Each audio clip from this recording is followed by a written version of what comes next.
Ci è capitato talvolta di lasciare aperta la porta e ritrovarci in casa la gatta del palazzo che divora il cibo in cucina perché è affamata.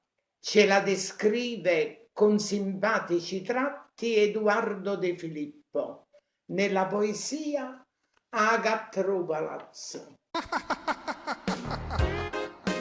Trase per la porta, per un finestrella, per una finestra si dà scorda aperta, quando me ne caspita. Poco appetito, da una loggia nata, si rusciolea per dinda cimeneta. E manca di una duna quando è trasuta. Poco cornicione, ploffa dentro il balcone e fa colazione dinda la cucina tua.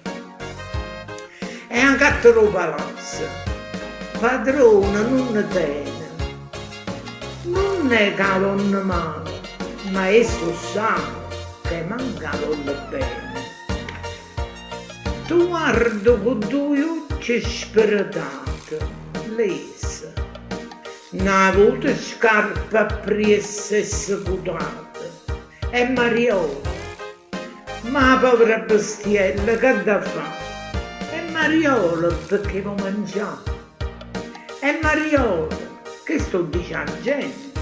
Ma io non ci credo, perché tiene mente, tu lascia andare a cucina, che sa c'è una sua siccia, lasciala ravogliata, rinda una bella carta e 1000 lire, torna la mattina, a 1000 lire a tua, che ti grida, non si vada, ma sta là.